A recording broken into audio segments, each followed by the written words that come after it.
เดี๋ยวนี้นะพี่ท้องนะใส่แฮมันยังบ่เบิดเข้าใจบ่เจ้าออกเจ้าเกิดเองแล้วมันบ่หมดแล้วให้หมอเป็นกวดอีกเทื่อหนึงต้องได้เอาออกรักษาอนามัยหมดทุกอย่างเห็นบ่เดี๋ยวนี้น่ะเลือดยังไหลตลอดแม่นบ่ออกตลอดย้อนอันนี้แหละหมอเพิ่นบอกนั่นมันต้องได้เฮ็ดให้มันละเอียดบ่ซั้นมันสิอันตรายกับน้องตุ้มได้บัดนี้น่ะมันสิเป็นไปแนวใหม่อีก โดน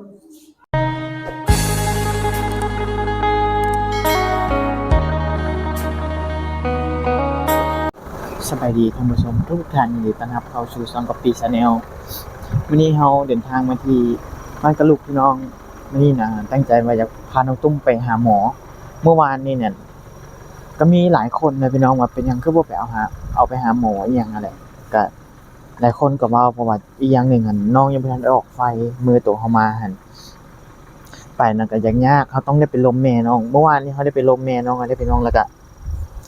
ได้เอาน้องตุ้มไปหาหมออีกน้องในย่านบ่อยากไปพี่น้องมื้อนี้ก็ยังให้ท่านผู้ชมฮู้คันว่าน้องบ่ออกแต่ไฟนี่เฮาเอาไปเลยนี่มันเอาไปบ่ได้พี่น้องเพราะว่าย่านผิดฮีตเพิ่นเฮาถือบ่คือกันนี่พี่น้องเพิ่นชนเผ่าลาวเทิงนั่นแหละเฮาก็บ่ฮู้ว่าเขาจะถือหยังแน่แต่ก็น่าจะผิดนั่นแหละคันเราบ่ได้ขออนุญาตอันนี้ก็พอดีพ่อแม่น้องมานำแล้วก็น่าจะให้แม่น้องไปห้องหมอนำนั่นแหละพี่น้องเมื่อวานนี้น้องบ่ได้ว่าสิไปได้เฮาถามไปบ่น้องตุ้มบ่ไปจังได๋ก็บ่ไปย้าน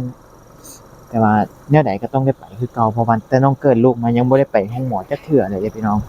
บ่ได้ไปเช็คเบิ่งอันนั้นอันนี้เลยสุขภาพอิหยังจะเป็นจังได๋เมื่อวานนี่หั่นน้องตุ้มน่ะคันแฮงพี่น้องเก่าคันมื้อนี้ก็เขี้ยวฟ้าวลงมา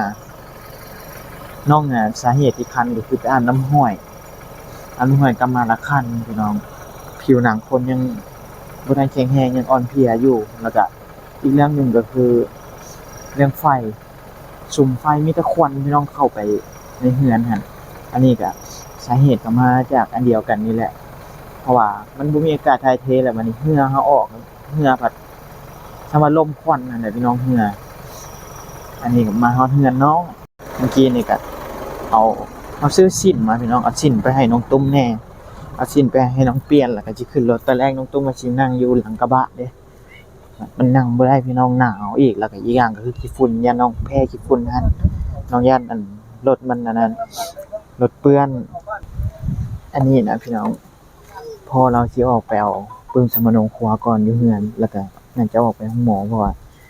มันบ่มีปึ้มสมโนครัวมันก็บ่ได้เด้ใครแต่อย่างหนึ่งคือเราไปไทยปึ้มสมโนครัวมาแล้วพี่น้องให้ไปไทยบ่ดนนี่ดอกเฮาหากระถางมื้อใดมื้อนึงแต่ว่ายังบ่ทันได้ไปไทยให้เราออกไปก่อนพี่น้องว่ามันก็ไกลประมาณ10กิโลแต่แรกว่าสิให้พาเราไปเอามันก็บ่ได้พี่น้องห้องหมอเพิ่นสิเลิกการแล้วตอนนี้น่ะเฮาเข้าไปบ้านเพิ่นน่ะทางมันยากมัน30นาทีพุ่นเด้พี่น้องเข้าออกนะมีน้องตุ้มกำลังเปลี่ยนเครื่องเฮ็ดนั่นเฮ็ดนี่เกมกินข้าวก็เอาขึ้นไปกินในรถยานมันบ่ทันแม่ใจแข็งใจของยังไม่ให้กินข้าวบ่น้องตุ้มนะเอาสบายดีท่านผู้ชมนะอืมหัวคือฟูแท้อะกวางได้นอนอยู่บ่เจ้าได้นอนอยู่จะนอนอยู่เฮือนนี่กับเมียบ่มีเนาะบ่นอนอะกวางมันบ่แคบเบิดบ่เบิ่งน้องตุ้มนั่งอยู่กันยังเต็มละเดี๋ยวถ้าเพิ่นเก็บเครื่องเก็บของพี่น้องเขาต้องได้ฟ้าวนิดนึงเพราะว่าเขาขึ้นมาแต่เฮือนเฮามาเฮือนน้องตุ้มนี่ก็ชั่วโมงนึงเลยเด้อพี่น้องขึ้นมาฮอดพี่แล้วกลับไปอีกก็โดนเติบอยู่งั้นเป็นเรื่องการมันสิเสียเวลาพี่น้องเดินมาได้เอาพาไปแล้ว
กี้แนวถ่ายบ่ก็หลายไม้แบตเบิดมันบ่มีเสียง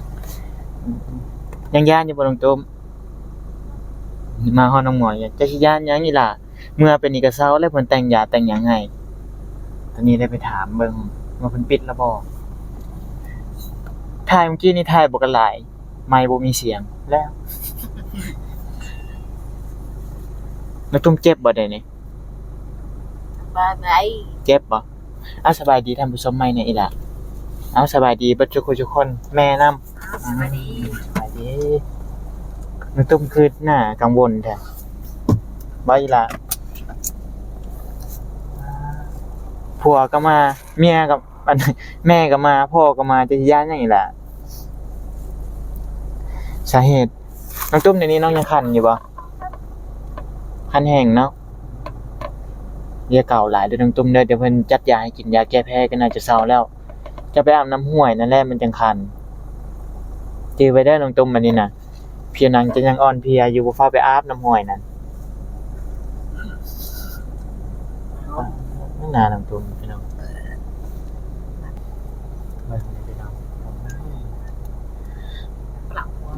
เดี๋ยวนี้ก็ยังคันอยู่ ลงมาเลย ยังบ่ทันปิดเนาะ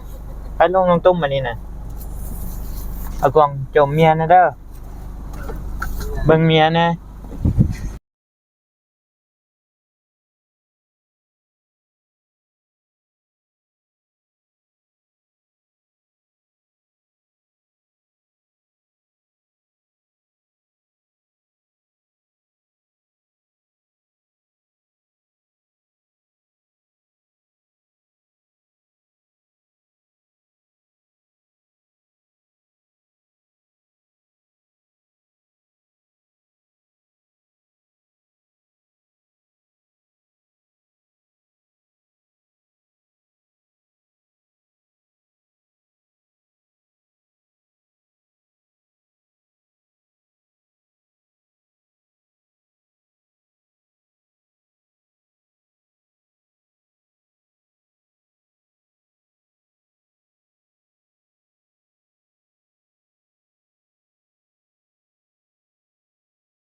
อันนี้น่ะพี่น้องหมอเอาน้องไปกวดคัน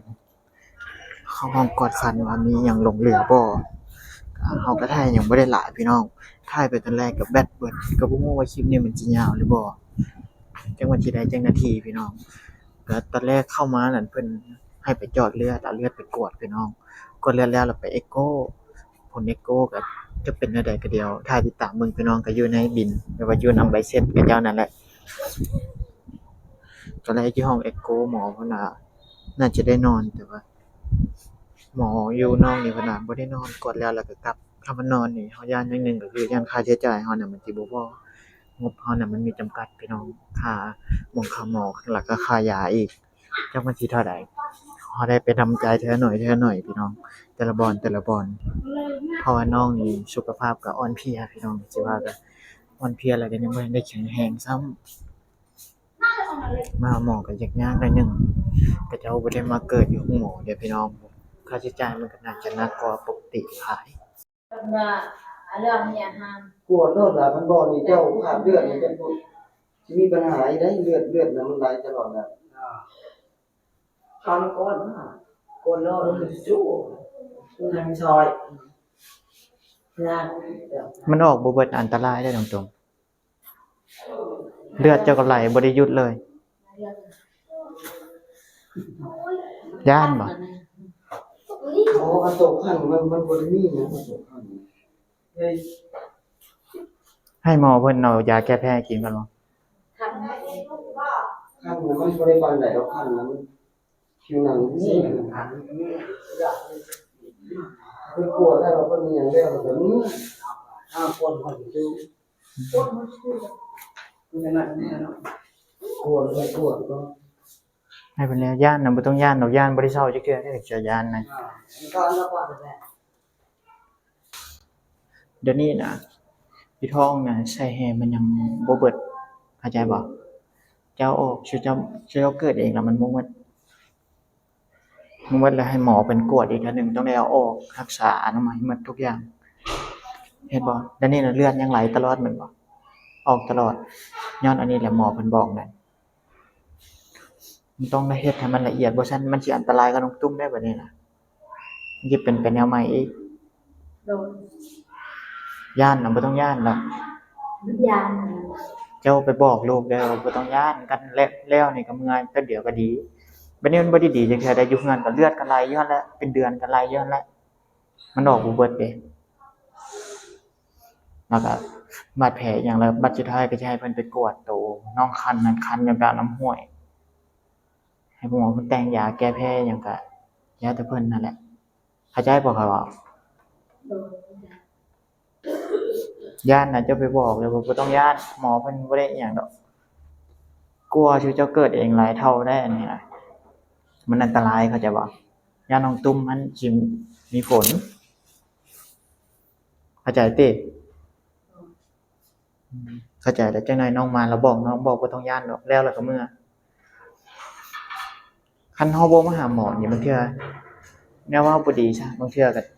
ถ้าสมมุติว่าน้องเสียน่ะมันสิแฮงสิยากได้เกิดจากการเฮาถือเบาเข้าใจติ ต้องให้หมอไปเฮ็ดละเอียดทุกอย่างเด้อพี่น้องเพราะว่าโรคมันยังคาอยู่ในมันยังบ่หมดพี่น้องสาเหตุก็คือเลือดน่ะยังออกตลอดแล้วก็มันก็บ่ดีเด้อพี่น้องแบบนั้นน่ะแล้วก็ต้องได้ให้หมอเพิ่นเอาออกให้จนหมดเพราะว่าเพิ่นเอ็กโกมานั่น